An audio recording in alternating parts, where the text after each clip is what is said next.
Hello, everyone, and welcome to today's keynote presentation by Dr. Jeffrey Ansloos. My name is Alison Harrell, and I'll be introducing Dr. Ansloos and moderating the Q&A at the end of the session. While we're all located around the world today, I do want to share and situate myself in a place as well. I work on the traditional lands of the Kanakahage, and I want to recognize the Kanakahage Nation as the custodians of the lands and waters where I work and play and live, and where this year's conference was originally intended to take place. It's my distinct pleasure to introduce Dr. Ansloos today. He is Nehiho Cree and English and is a member of the Fisher River Cree Nation of Manitoba. Dr. Ansloos is also a registered psychologist and assistant professor in Indigenous health and social policy at the Ontario Institute for Studies in Education at the University of Toronto. He holds the Canadian Research Chair in Critical Studies in Indigenous Health and Social Action on Suicide, and he's a highly engaged scholar. Among many other things, he's a faculty chair of the Indigenous Education Network and also a fellow of the United Nations Alliance of Civilizations. Dr. Ansloos' research is both justice-oriented and community-based and addresses the very real legacies of Canada's history of Indigenous peoples with a focus on education, health, and social policy, and particularly issues of suicide and suicide prevention. It would be remiss of me not to recognize the importance of this contribution, especially in light of the discoveries of hundreds of Indigenous children who were killed through the residential school system, which is part of the colonial apparatus of the Canadian state. The so-called school system was created to remove Indigenous children from the influence of their own culture and assimilate them into the dominant Canadian culture. As a settler myself, I can only learn how these atrocities have affected and continue to affect Indigenous communities here. Dr. Ansloos, through his work and practice, has been challenging us to rethink about how we can engage in reconciliation. And as his talk today is entitled, Move Beyond Recognition Towards Abolition, on Indigenous Theories of Change and Justice in Psychology. So I want to thank Dr. Ansloos for this opportunity to learn from him today, and also for taking the time to share his research and insights with us. Dr. Ansloos, it's all yours. Thank you. Merci, Alison. Bonjour à tous. Hello, everybody. It is really nice to be with you all today. Tanse esta. I guess it's with some irony that I find myself speaking in this conference today. I was a graduate student many years ago now and attended a conference and was told by a senior scholar who may or may not be among the listeners here today that the politics of Indigenous peoples' resistance to colonization was too polemical and not too serious, and that cultural genocide was a term far too radical to use for the events of the last 150 or more years of Canadian Confederation. In the same conference, I presented on a panel with a random group of folks that I'd never met before, and sat next to a colleague that suggested that to appease the conflicts in the Middle East, particularly among the illegally occupied territory of Palestinians, where weather and temperature correlated with rises in protests, perhaps more air conditioning units were needed, or perhaps policymakers might consider adding sedative psychopharmacological treatment to waterways. I sat in disbelief, and while it may be shocking to confront accounts of colonization within our disciplines, within our fields of research practice, these stories are all too common for Indigenous peoples living under, as Sandrina De Figny says, the shadows of empire.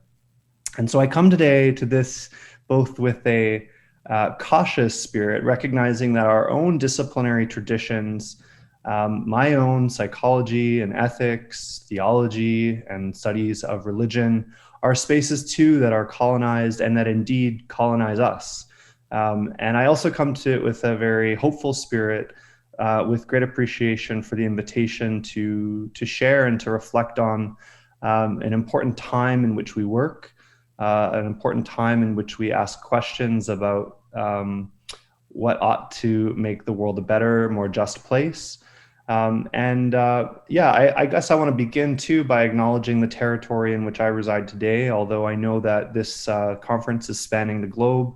And with great appreciation to those of you on the other sides of the globe in Aotearoa and Australia and elsewhere in the Pacific who are joining us early in your days. I want to acknowledge that I work today on the territory of the Haudenosaunee and the Anishinaabe, two sovereign Indigenous nations, which occupy the same geopolitical space, and for time immemorial have lived on the shores of the Great Lakes in North America, and in particular on Lake Ontario. This land is governed by a philosophy, a treaty, a law called the Dish with One Spoon, a reference to our shared lake, and a treaty that, as the story goes, was given to the land to the people, a treaty between the land and the people, and then a treaty which extended to people to other people and nations to nations. But this treaty asks us to be mindful of our path, to be mindful of how much we take, and to be mindful that there are others who will come after us who will need to take from the same source of life, and to remember that water is sacred, and it's sacred because of our responsibilities and relationships to one another.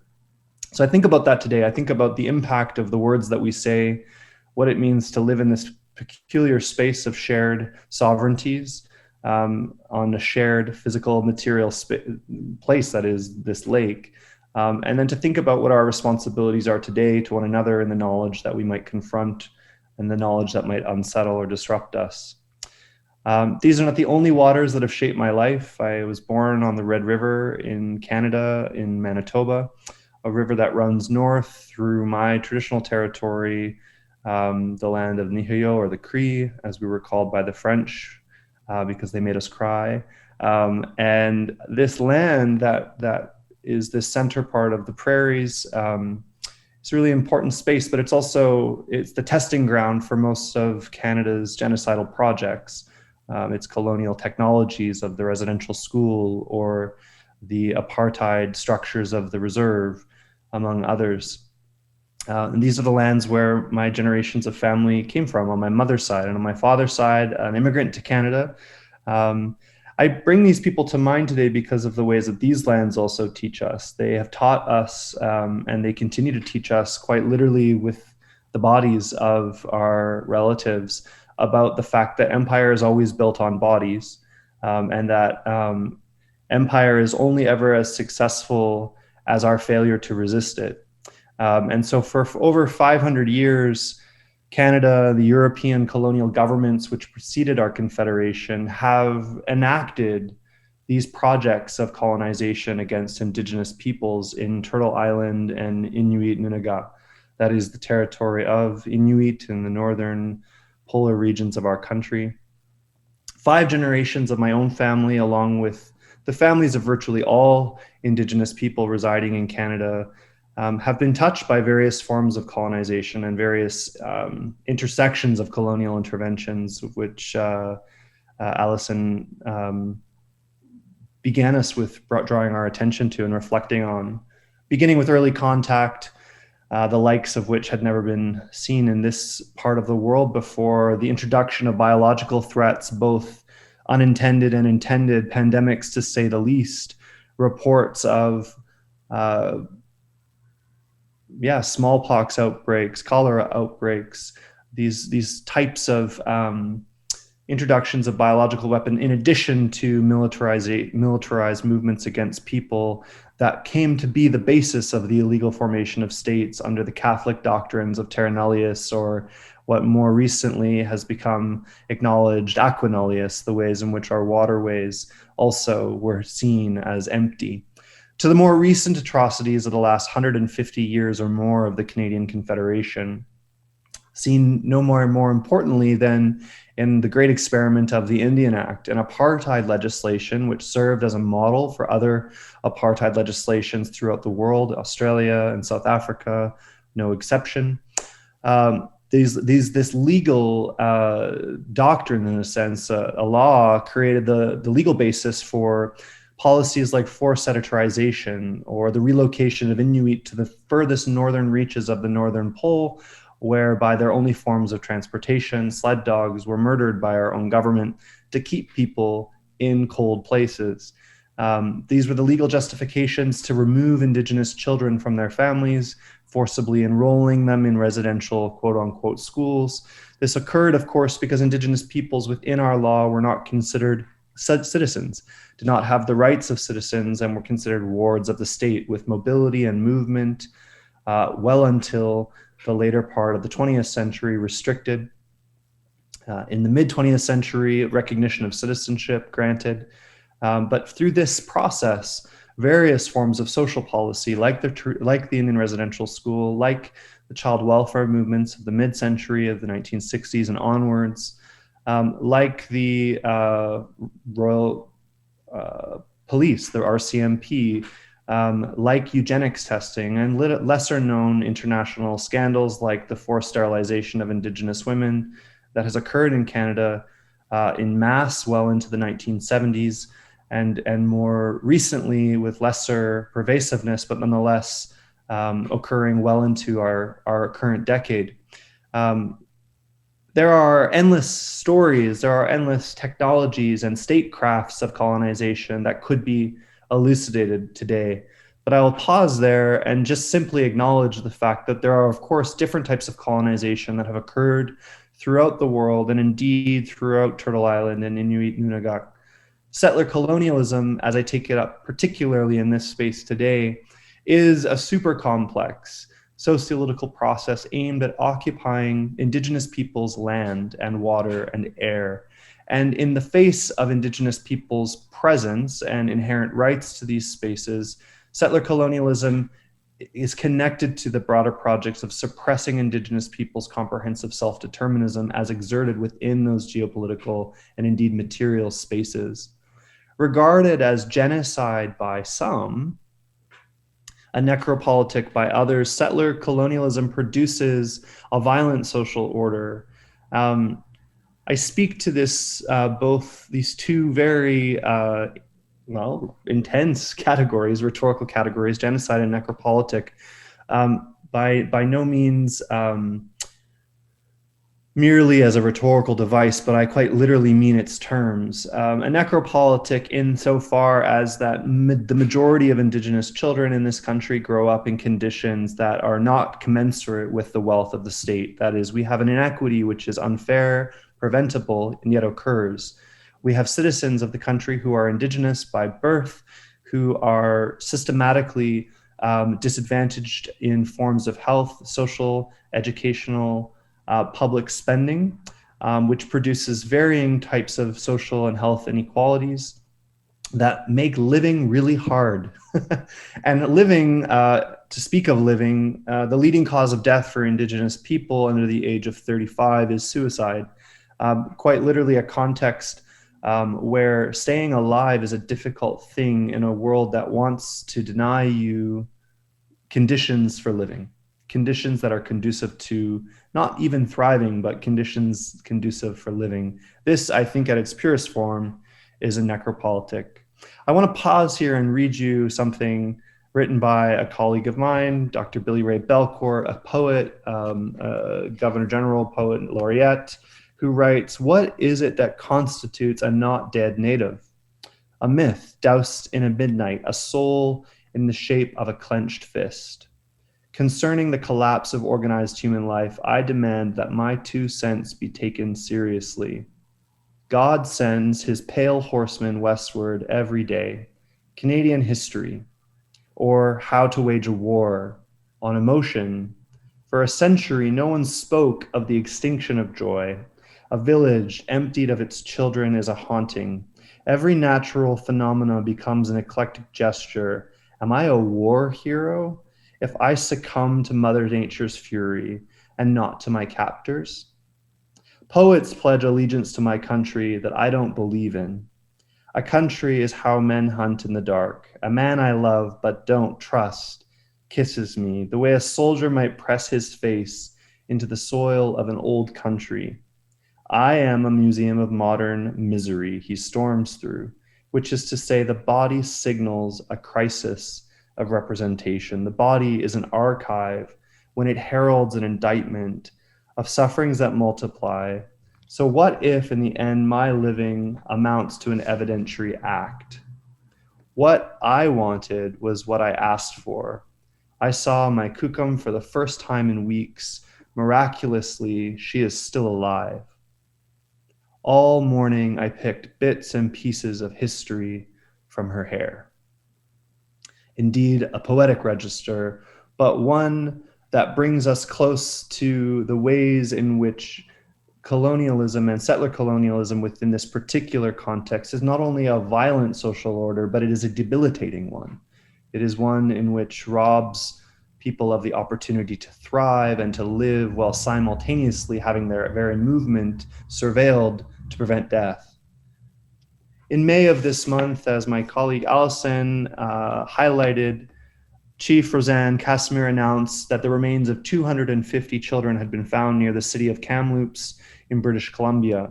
The remains of these children to be as young as the age of 3. The largest institution in Canada's residential school history. The remains were confirmed by the results of groundbreaking radar technology, which has identified the preliminary burial site.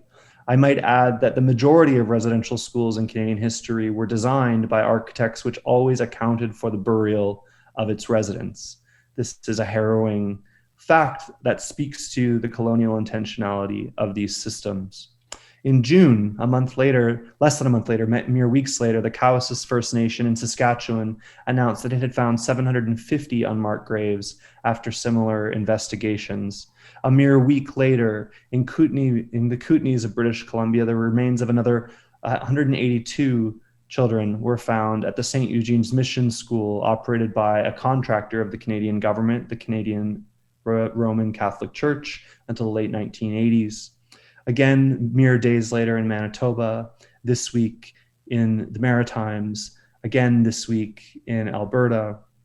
These discoveries present a stark reminder, again, that empire is built on bodies, and quite literally the bodies of children, to which the world, that is Canadian media, responds with shock and horror and surprise, while simultaneously forgetting that as early as the 1980s, when the Royal Commission on Aboriginal People identified this as fact, again in the Truth and Reconciliation Commission between 2008 and 2015, also identified the bodies of thousands of missing Indigenous children that never returned from these schools. Our country, our modern, progressive, well internationally regarded social democracy, is shocked and horrified by these findings.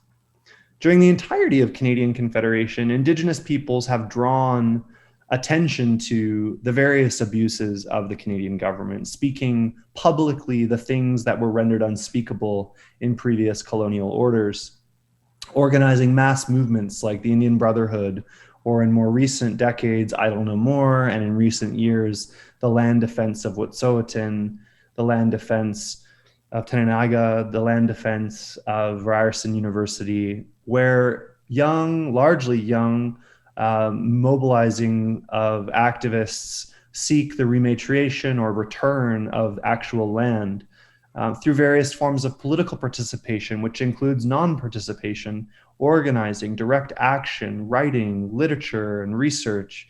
Indigenous people have been busy for the last 150 years of Canadian Confederation, calling for the accountability needed from the Canadian state and demanding justice.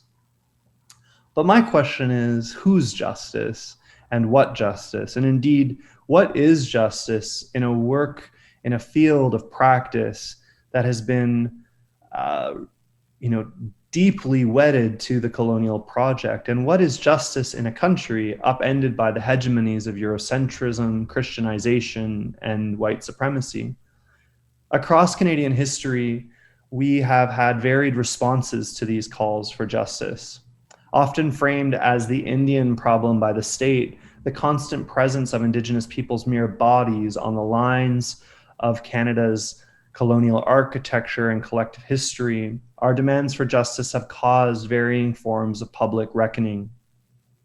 In my own childhood, I remember quite vividly walking from a football game and my immigrant father from Liverpool, England, stopping on our way to the car because there was a movement, a protest walking down the street of Indigenous people calling for the government to recognize what had occurred in residential schools. Indigenous women, grandmothers, my mother's aged people, telling their story through loudspeakers of the horrors of what abuses had taken place in these schools.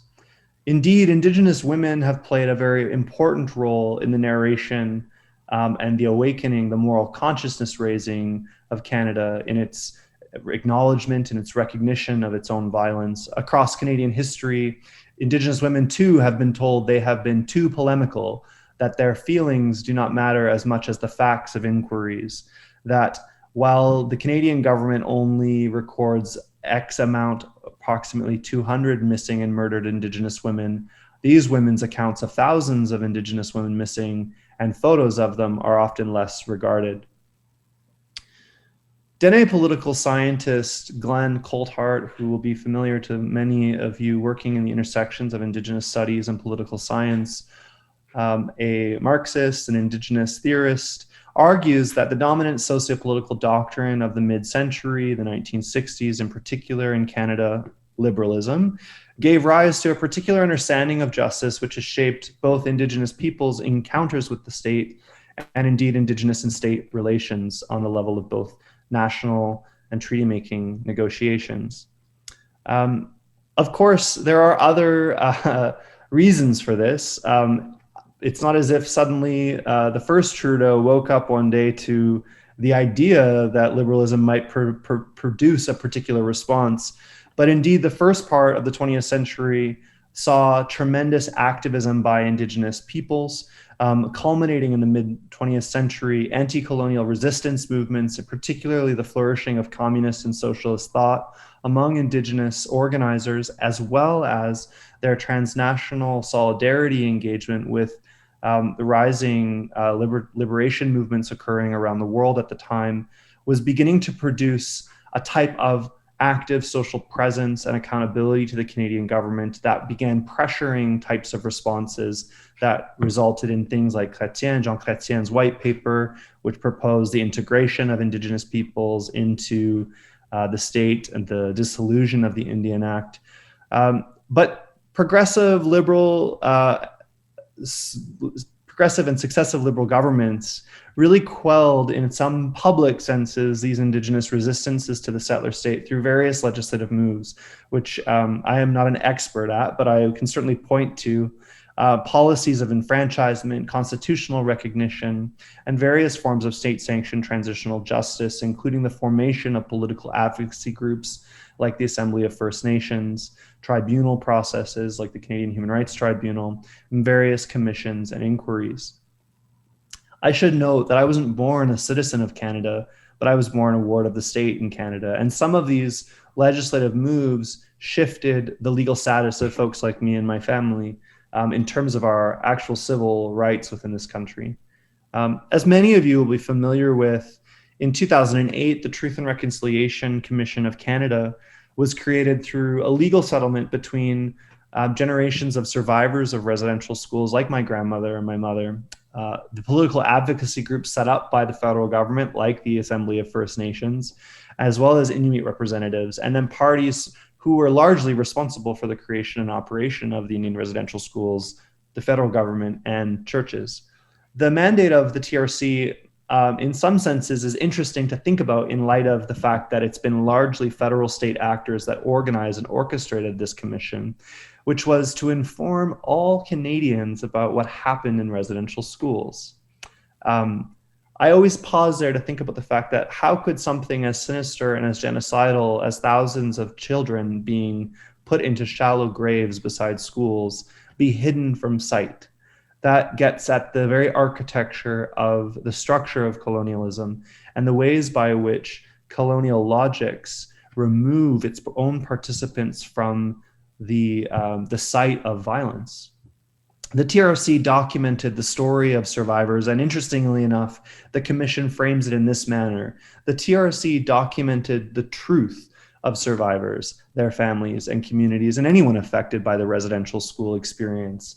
The politics of truth in our generation could not be more important to reflect on. Again, reminding you that for generations, Indigenous people had spoken through various means about the truth of these schools. And it was well into the late 1990s that they ended. Like today, Indigenous people speak about the truth of the overrepresentation of Indigenous women and girls in our criminal justice system, the ways in which we speak about the largest overrepresentation of Indigenous children in the child welfare system, and the ways we speak about the ways that racialized policing occurs across our country today. The TRC concluded its mandate in 2015 and prepared a comprehensive report on the policies and operations of the residential schools, as well as their lasting impacts. And I want to just highlight that word lasting impacts, in part because the principles of reconciliation, as well as the 94 calls to action, speak to all sectors of Canadian society and make demands for profound structural and systemic change.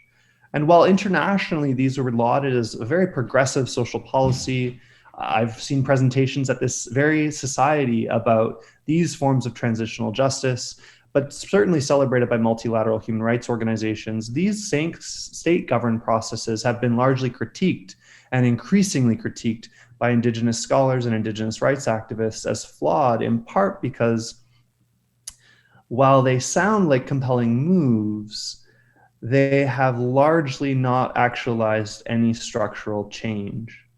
While practices like the practice of a prime minister or a political figurehead apologizing on behalf of history or calls to action sound compelling, the activities are convened foremost by the state, and as such are regulated in a manner that often fails to question the fundamental problem that is Canada, the fundamental problem that is a country built upon illegal occupation. Dene scholar Glenn Coulthart considers this a type of approach to justice that is ultimately the colonial projects of recognition, and he ultimately condemns it, writing, "Over the last 40 years, Indigenous people have become incredibly skilled at participating in the social practice and the political practice of the Canadian state. However, our efforts to engage these discursive and institutional spaces to secure recognition of our rights have not only failed, but they've often instead served to subtly reproduce the very forms of racist, sexist, economic, and political configurations of power that we initially sought through our engagement in negotiations with the state to challenge." His main contention, of course, is that justice for Indigenous people cannot be achieved merely through acknowledgement, and that confining justice to the context of accommodation for individual difference, acknowledgement of the culture of Indigenous people, without questioning the fabric of the nation states, really reinscribes the power of the nation state. And ultimately, it's a wise observation because from his standpoint, ultimately, this points us back to the very problem of the settler colonial endeavor, which is ultimately to exploit land. And the presence of Indigenous people's bodies on that land is always a threat to the integrity of that project. So resurgent movements of Indigenous people across Turtle Island and Inuit Nunagat understand this, which is why movements today are increasingly focused on material demands for the rematriation or repatriation of land. Some of the most effective movements involve obstructing the mainstays of Canadian urban transport that shut down trade. This is a clear recognition that materiality is at the core of much of the state's negotiation with Indigenous peoples. Symbolically, these protests have also taken stage in the context of Canada's greatest consumer spending, shutting down access to shopping centers on Boxing Day. A reminder that the type of material wealth that is disproportionately experienced by non-Indigenous people in Canada rests upon the economic disenfranchisement and indeed the apartheid economics structured by the Indian Act. It is also why calls to action by the TRC, 94 of them, of which there are, only 13 of them have been enacted. And those 13 which have been enacted since 2015 largely have to do with what I might describe as soft moves. They are things that are about naming a day after Indigenous people or having the Catholic Church apologized, like the Prime Minister apologized, while simultaneously the Government of Canada sues Indigenous children, while the Government of Canada simultaneously sues survivors of these systems so that they don't have to pay the reparations demanded by the Canadian Human Rights Tribunal in addition to our own Supreme Courts, not to mention international observers. Ultimately, Coulthart reminds us that other strategies are needed. And I guess this is the pivot I want to make to psychology, is that ultimately, I think it's notable that liberalism is the same milieu in which the field of psychology, particularly in its North American form, has flourished. And more pointedly, it's certainly the case that the interdisciplinary field of political psychology is a product of this modernist project. As critical psychologist Philip Cushman, who is probably not a new person to many of you, but a well-regarded colleague, it was ultimately argued that the proliferation of psychology in America rests upon these modernist assumptions, and implicit within those modernist assumptions are the capitalist impulses of a neoliberal social order, including an emphasis on individualism and consumerism, the products of psychology, largely in its psychopathological description and its psychotherapeutic responses, often center around the dysfunction of an individual and how to produce an effective, resilient worker who contributes capital. Therefore, it's of no surprise that in the midst of the sort of colonial project in which this discipline emerges, the types of social inequities that we see in everyday life, be it in healthcare or social services, I think it's very interesting that psychology's response to this, at best in the last 30 years, has been to basically produce the same form of justice and change, that is to advocate for a multiculturalist vision of psychological practice, one in which acknowledgement of racialized peoples, but certainly indigenous peoples' rights, is essentially materialized through a project of recognizing cultural identity and acknowledging the existence of indigenous people as a dominant theory of justice or change in our field. This, I think, is evident everywhere you look. You can go to any Canadian university and you will see that almost every psychology department is trying to hire an Indigenous person, that institutions are racing to describe projects of indigenization which don't reckon with the fact that many Canadian universities benefited from land theft, that multicultural competence or cultural safety or cultural humility are proposed responses to the type of social and health inequities that Indigenous people face, while all the while failing to grapple with the ways in which the very social and economic order that we live in produces those conditions for inequality to emerge.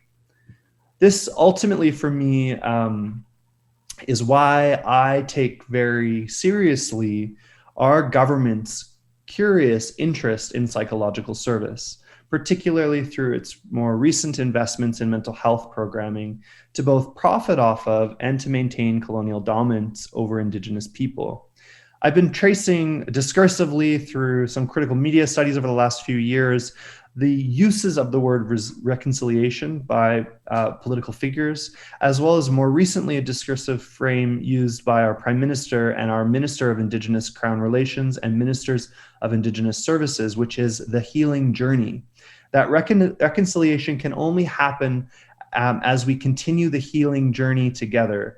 So in the face of young people knocking over statues, demanding the return of land in every major city in our country, our politicians respond by encouraging people towards healing journeys and referring them to mental health crisis lines where they will speak with someone with no mental health education in their own Indigenous language.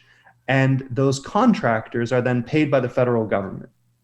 I find this to be a very peculiar response to social movements demanding material change.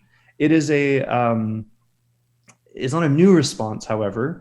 There is emerging research that looks at the sort of public mourning behaviors of our Prime Minister, his appearance at vigils, his holding teddy bears, his crying in front of canoes, while simultaneously his government oversees the broadest expansion of resource development that fails to have consent within the territories which it expands, and while simultaneously suing Indigenous people for their own money. The 1960s also saw the creation of the non-insured health benefit in Canada, an insurance program that essentially guaranteed mental health services for Indigenous people as early as the 1980s and has continued to grow in substantial funding every year since. The request for release of information on the actual spending of this, as well as the diagnoses, as well as the services provided. So far, releases for information have returned to me and my lab. We've received hundreds of pages of blacked out information, as you might imagine. But what seems very clear is that the NIHP program has increased steadily from the 1960s onward. What's really fascinating that we have been able to get information is that the majority of its providers, some 2,000 or plus mental health providers, are individual private contractors, of which less than 1% of are Indigenous people themselves. We've recently given them a survey looking at their perceived understanding of cultural competence, as well as their understanding of Canadian colonial history. And what you might not find surprising to hear is that the majority of these providers see themselves as experts at the provision of Indigenous people's health services, and almost all indicators of their knowledge of Canadian colonialism have a very low performance.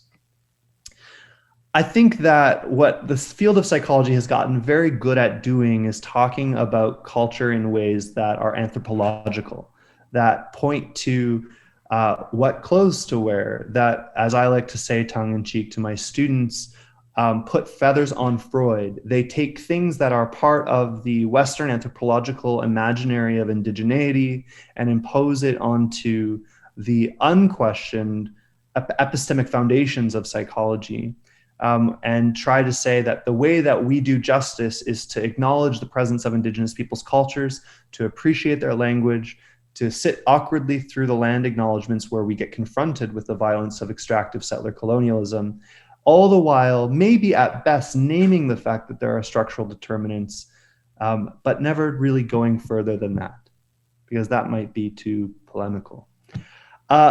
Ultimately, there is a shift occurring in our research world, one where social determinants of colonization, social determinants of Indigenous people's health are increasingly citing colonization. A meta-analysis of psychological research involving Indigenous people conducted in 2018 by Wilson and Nelson highlighted that colonialism is the most frequently cited ideological factor in Indigenous people's health.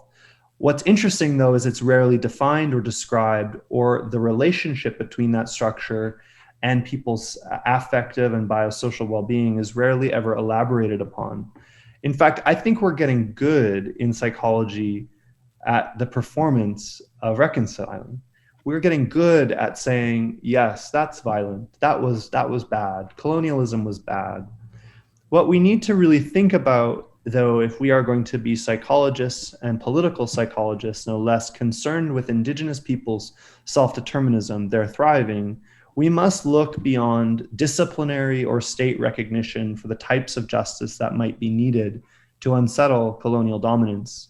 Such projects, I would argue, are abolitionist in nature, and they push us as researchers away from what is always a false assertion of neutral objectivity towards one we make our politics more explicit in nature. In the field of Indigenous studies, where I make my work largely today, for the last 20 to 30 years has been increasingly dominated by a field of theory called resurgent scholarship.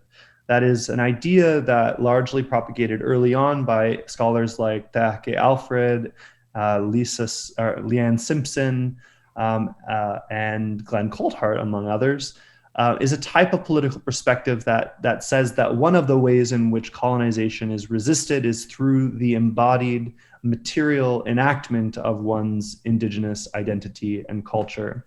When that is heard by psychologists, that often means let's do programming that affirms Indigenous language, while failing to think through or to account for the ways that Indigenous language revitalization is actually a foundational political project that speaks to the ways that major Supreme Courts and international courts will evaluate the claims of sovereignty.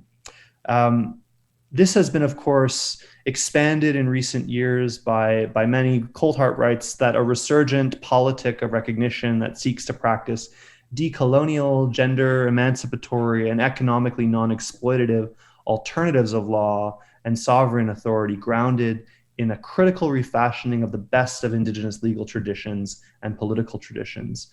So it is a kind of inviting, a revitalizing way of thinking that undoes some of the preoccupation with the statecraft by which we are accustomed to receiving justice, and instead centering and vitalizing Indigenous peoples' nations' own ways of negotiating law. In more recent generations, feminist and queer practices have helped push us forward, expanding these conversations.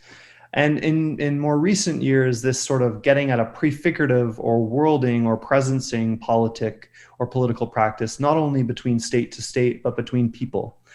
This, I think, I turn often to the work of Chris Dixon, which is sort of getting at this interesting collision of anarchist, anti-authoritarian, and anti-colonial scholarship, which invites us to think about our collective work in the field of political psychology against struggling against all forms of domination, exploitation, and oppression, that we need to politically educate ourselves and to struggle to shift our relationships of privilege and oppression as they play out not only in movement spaces, but also within academies. And to begin here and now developing different types of relations and forms of organizing against struggle that don't pretend like we're going to fix the problem tomorrow, and that don't just say we've got some Indigenous people in the room, we've addressed racism, but that begin to prefigure these different types of relationships that help us to link struggles for the improvements of lives of ordinary people, that we can advocate for government responses to things like opioid addictions or opioid crises or pandemic responses without necessarily thinking that we believe in this state to deliver justice, but that these are harm-reducing measures that help us link in the here and now the type of political changes that are needed to the world that we want to see. And that always thinking about the value of beginning from grassroots and that bottom-up collective action will always be the place where the most brilliant political possibilities for Indigenous people emerge, as opposed from within our ivory towers. I think that this brings us to what Coulthart talks about, that there is an alternative enactment of another modality of being, a different way of relating to and with the world. I grew up in the wake of the Royal Commission on Aboriginal People that gave 500 or more recommendations to the Canadian government on how to respond to colonization. I then lived through the TRC. I will again in my lifetime live through other commissions like the Inquiry into Missing and Murdered Indigenous Women and Girls. And in a decade from now, I will not be surprised to live through yet another commission, in part because until we as a society begin to turn not only to the state as the mediator of justice, but instead think about how our intimate proximal relationships within the work we engage in our research, within the corridors of our institutions, and within our neighborhoods, the ways in which we continue to participate in the logics of colonialism that keep us shocked at its violence, I don't think we'll see change. But I think in this assembly, in this gathering of people, we have an opportunity to think about justice and who it is for. That acknowledgement can never be enough. In order to see change, we have to get at acting differently within the structures in which we work.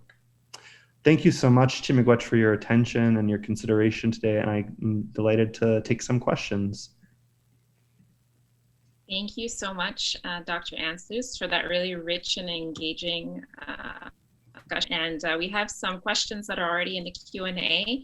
I'd invite other attendees to also use that chat function if you want to post comments or questions, and I'll transmit those during our discussion for the next 15 minutes or so. The first question from the audience is as follows. One particular question I have is how folks in our field with less power, grad students, early career scholars, can resist and subvert those with more power, admin, senior faculty, advisors, hiring committees, who are of the opinion that caring about genocide is too polemical, to take your words from earlier in your presentation, or too radical or not empirical. or whatever the excuse of the week is. We know that for a fact that less than a generation ago, residential schools were open and justified. Heck, I'm 26, it was within my lifetime, and it stands to reason faculty in our field were complicit to a large extent in all of this. So how can we fight back against this from a position of relative disenfranchisement, and how did you? Mm-hmm. What a great question. I laugh because I'm like, oh, I have no idea. But I have some thoughts. I'll give you some thoughts. It's a really important set of questions. I think the first thing I would say is that it is an empirical fact that genocide is occurring today and has occurred here. That those that claim, like our senators in Canadian Parliament who claim to the contrary, are operating in another register of reality. And yet there is a way in which the particular positivist orientation of our field, in addition to its saturation in the hegemonies of whiteness, capitalism, among other forms of knowledge and power, to borrow Foucault, do shape this environment and this field that we find ourselves in. I think your question in large part has to do with your theory of change. And I think one of the things that I would say are that there are lots of ways to enact change.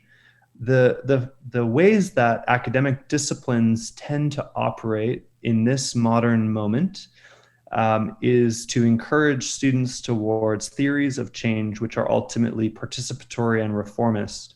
I think there's a reason why. I think we are invited into these reformist actions in part because they ultimately shape us by participating, and they often have a tendency to obscure action on the deeper structural shifts that are needed. They are often incremental, and in the midst of increments, there's a preference towards often public relations-oriented increments and then a negation of the more substantive. I guess I look to places like Quebec, I look to places like Indigenous student movements around the world that, in my own city here in Toronto, the knocking down of statues at one of the major universities, Ryerson University, named after the architect of the residential school system, has now resulted in the name of that school going to be changed. The university will undergo a name change. But there is tremendous social and economic power that students hold.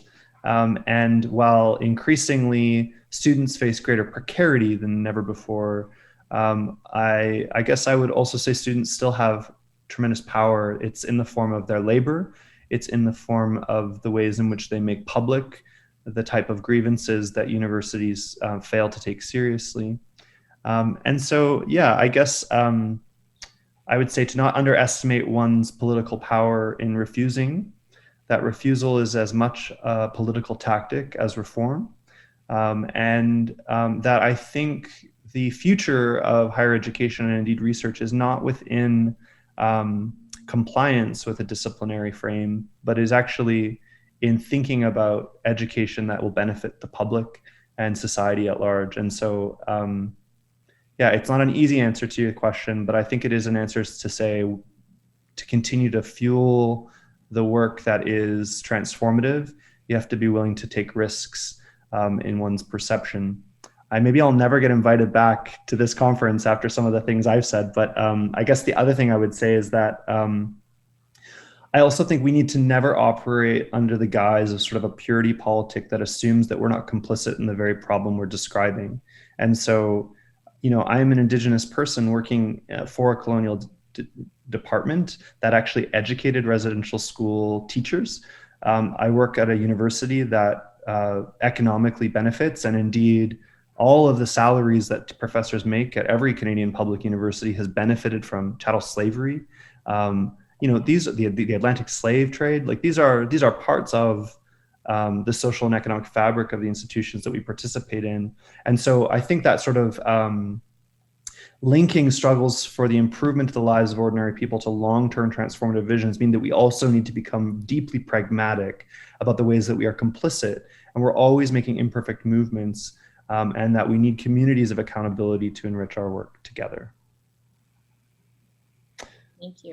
Yeah. The next comment, thanks you for your talk, of course, but also wonders about your thoughts on how symbolic acts of acknowledgement, such as land acknowledgements, that are obviously also important, can be practiced without being used by those in power to demobilize support for reparations and other form of material acknowledgement that you really placed a lot of emphasis on in your talk, and structural changes, or serving self-presentation purposes of institutions or individuals? Are there Indigenous activists or scholars who reject them for that reason? I think this is something that a lot of, especially in the Canadian context, has come up a lot in academic circles about how to be authentic in recognizing the lands on which we work on and live.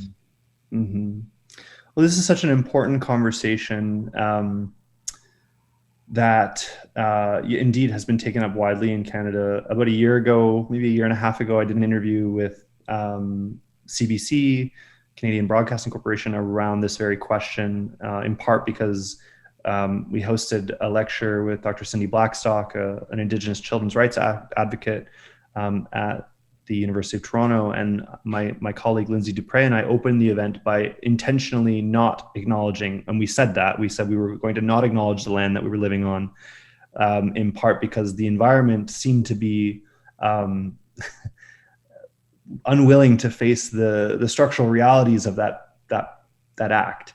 I guess what I would say is that opened up a really interesting conversation about performativity and about the ways in which these sort of public acts have become ritualized within a neoliberal state in ways that actually depoliticize their significance. So when we acknowledge that we're on unceded land, of course, we're making a statement about the political nature of the state we live in. And when we acknowledge the presence of Indigenous nations, we're not merely acknowledging the Indian bands set up by the federal government to preferentially relate to instead of the historical governance structures that pre-exist Canadian Confederation. And of course, this is a global conversation. What does it mean to live in, a post-treaty Aotearoa? What does it mean to live in Scandinavia and to be navigating the rights of Sami? I mean, there are so many contexts where this question of acknowledgement is challenging. I think when it is used I guess I would say whenever these political acts are taking place, it's always enacting a type of political relationship. And it's one that either is abstracting Indigenous people as a sort of an identity category conducive to the maintenance of the state, or it's disrupting that maintenance by presencing Indigenous people's sovereignty.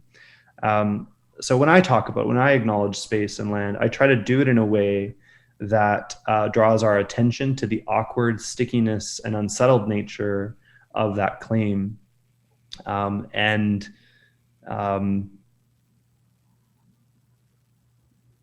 I think that at the end of the day, you have to decide something about what you believe about justice. You have to think deeply about the ways in which not only your work, but one's life is being pulled into a bigger question about who deserves to live and under what conditions. Ultimately, the teachings that I have about land are not so much about land as a possession, but land as a relation. And when land is a relation, that really reshapes what we might mean by sovereignty. And it brings me back to where I started today about this dish with one spoon, this idea that multiple sovereignties can share a single geopolitical space. And indeed, if the planet is going to survive, which it will, and it will be repaired by the love of people, it will only happen through viewing space and the places of our lives as a more relational thing. And so, yeah, I think these acknowledgements have the potential to bring us there. They have the potential to awaken our consciousness to those facts. But they also, like all things, like all good things, can be co-opted and emptied of meaning.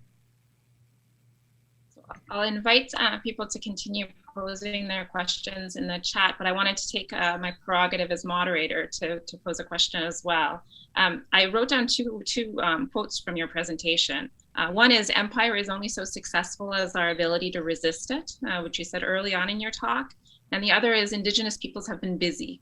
And so those two thoughts really made me think about the centrality of resistance, and how resistance is really so positional. As somebody who has, had an immense amount of privilege in my life, not to have to think about resistance constantly and at different phases in my life as I've grown up. And so I'm wondering, thinking about our conference theme, which has privilege in that title, because we didn't want to position people like me out of the conversation. I think we're ones who have to engage in that conversation much more meaningfully than we have in the past.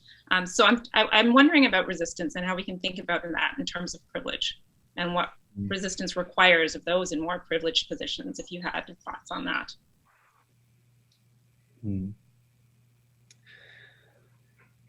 So I appreciate the question being framed the way you have framed it, because I think often this question is asked, what do white Canada, what does the non-Indigenous subject do in response to the knowledge of structural violence and its forms of colonial and racist enterprise? But I think the really important thing you've done is you've already answered the question in part one, which is to say that question always comes from a position of power, and that what's necessary to alter that power, I think, is in part about developing new types of social relationships and social organization, which don't get co-opted into like a kind of a space of powerless guilt, which is still powerful.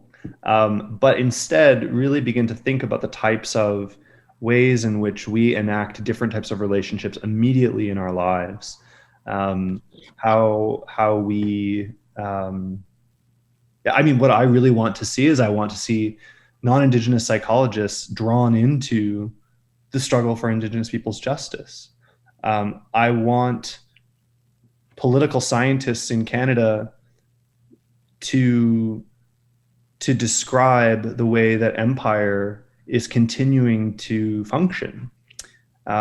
So I think there's lots of vocational paths by which we would begin to communicate our sense of value. But I think the first point is both to understand how we're complicit in the problem, and that is by feature of really analyzing our social location and access to power.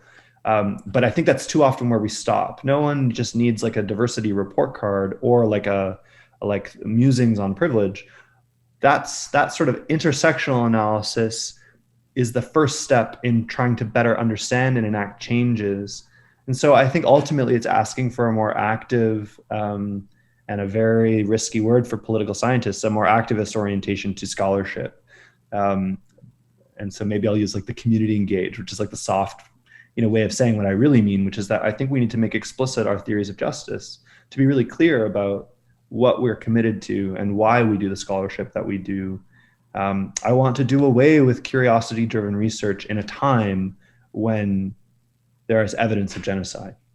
I want to call people towards research that has the benefit of the public impact and the social good. And to do that, we need to be really clear about what we believe a good society could deliver. And I think that goes really ultimately back to people like Fanon and others, which is that who get critiqued about their utopian visions being unactualized. But I actually think we could do with some visions of a better world. Yeah. There's a question from the audience asking a more general question about whether structural changes that you see as vital for justice are necessarily Marxist or Marxist inflected. That's a great question. So now I need to out myself, right? Like, this is a work in progress for me answering this question. I mean, I think there are some things that,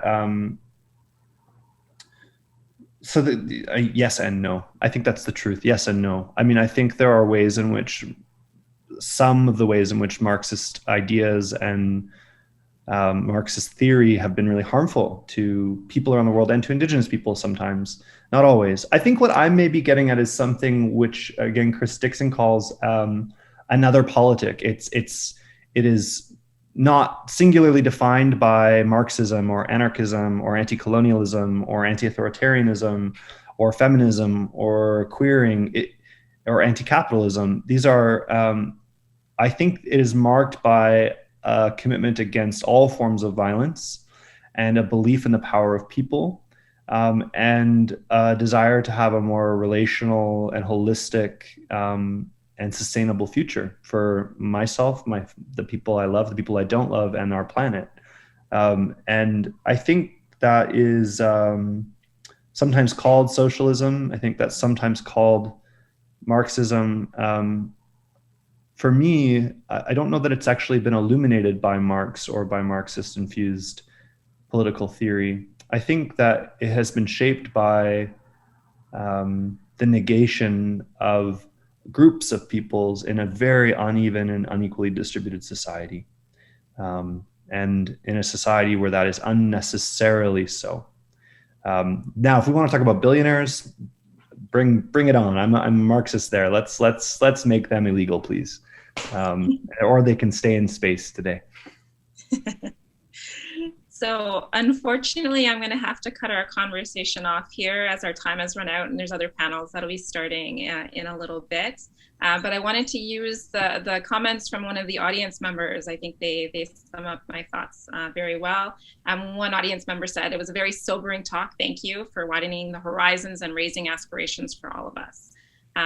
Thank you so much. I really appreciated listening to you and conversing with you today. I hope our audience, I'm sure our audience, we're given a lot to think about today. And one of the problems with these types of presentations is you don't get the round of applause at the end. So I'll clap for you on behalf of the audience. And again, thank you very much for joining us today. And hopefully you'll have a chance to join the rest of the conference. Thank you so much for having me.